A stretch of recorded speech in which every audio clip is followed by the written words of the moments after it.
What is wrong with WB Games? You have four of the most biggest franchises of all time: Harry freaking Potter, Mortal fucking Kombat, stinking DC Comics, and freaking Looney Tunes. You have like four of the biggest franchises of all time, but for the life of you guys, y'all want to, instead of making great games, go to live service bullshit. All right, even after the failed Suicide Squad game, Warner Brothers Games CEO has doubled down, ladies and gentlemen. They have doubled down. They want to take fewer risk with making big, huge AAA single player games. They want to keep going with games as a service. So, trying to be the next Fortnite. That's what all these companies always want to do, is be the next Fortnite, the next big thing. They also want to focus on mobile games and free-to-play titles, right? I get it.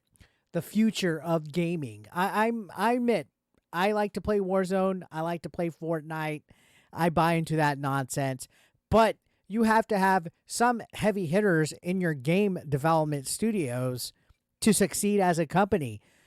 Is WB Games just going to, in the future, focus on using these franchises and make them free-to-play mobile games? I'm sorry. The next Mortal Kombat should not be a free-to-play game where it's going to nickel and dime you, ladies and gentlemen.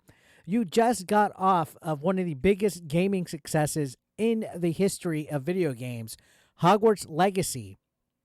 You didn't even follow that up with maybe some DLC or an expansion or even, dare I say, a sequel to one of the best-selling video games of all time, the best-selling game of last year, the game that had like all the hype behind it. WB Games didn't capitalize on any of that. Instead, they released a game called Suicide Squad Kill the Justice League, which flopped immensely, and they decided to go ahead and double down on that style of video game.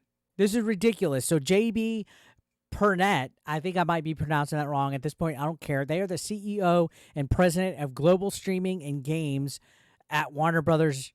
And basically, they just said their new strategy going forward is to basically just continue business as usual with going forward with games as a live service. They did say that AAA console games is a, quote, great business when you have hits like Hogwarts Legacy, which again sold over 22 million copies last year, and it was the best-selling title of 2023. But they feel that there's more money and more potential with having a live service game that you could drip feed and continue to put updates throughout the years. Yeah, like Fortnite. Fortnite's like, what, 6 years already? They do big collaborations with every single IP that you can imagine. Right now, there's a Lady Gaga collaboration going on in the Fortnite, shop and universe, whatever you want to call it. This is what they want. They want to focus on this. They try to see that there's more potential in this. And dare I say that WB Games had another failure that they tried to nickel and dime people on, Multiverses. Yeah, it was supposed to be a big, huge Smash Brothers clone, and it ended up being such a bad disappointment that they delisted it. It never even got out of beta. It's supposed to kind of re-release eventually sometime soon. It uses literally all the IP that they own. Game of Thrones, Looney Tunes, Scooby-Doo, Harry Potter, you name it.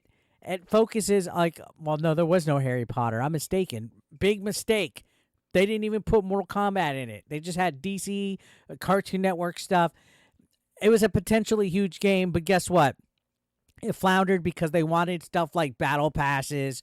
They wanted stuff like unlocking certain characters for a limited time unless you bought a whole like premium pass with upgrades and crap. They couldn't just release a single player Smash Brothers game. That's why Nintendo is king with Super Smash Brothers. To this day, they haven't even released one since, 2017, 2018? Because they don't need to. That game is hyped up. It sells. It makes so much more money for Nintendo, and they don't nickel and dime you. They focus on these huge single-player games, which it seems like a lot of these other companies don't want to focus on that. They think that it's too volatile of a gaming industry when you try to make AAA games. And when you look at the gaming industry now, because you're seeing a lot of doom and gloom, you're seeing people talk about how the gaming industry's in trouble and there's all these layoffs and video games just cost way too much to make. Maybe that's a lot of speculation, but honestly, I think the gaming industry is in trouble because of bad decision making, like WB Games is apparently about to do. Instead of focusing on making bangers like Hogwarts Legacy and taking advantage of their IPs, you got Game of Thrones. Why don't you make a badass single player Game of Thrones game? And if screw it, you could even make it online like Elder Scrolls Online. But you got Game of Thrones. Make a good game.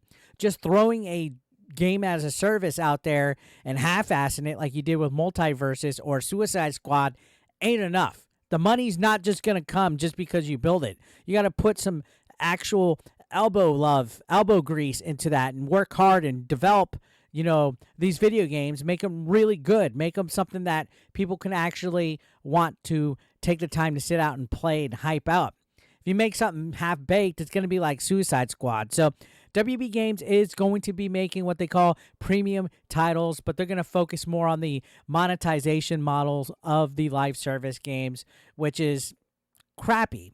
The quote that the CEO said is, rather than just launching a one-and-done console game, how do we develop a game around, for example, a Hogwarts Legacy or a Harry Potter that is a live service where people can live and work and build and play in that world on an ongoing basis?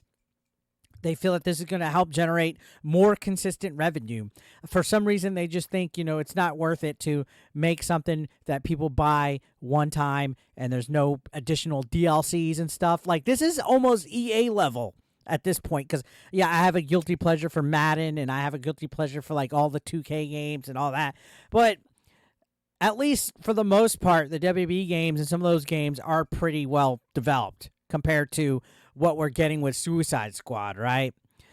I don't know. And then the focus on mobile games, we know how that goes. It's not pretty. People don't want to be playing mobile games, as addictive as some of them can. I just think that for me, it's a bad road to go down, that a lot of companies are doing it.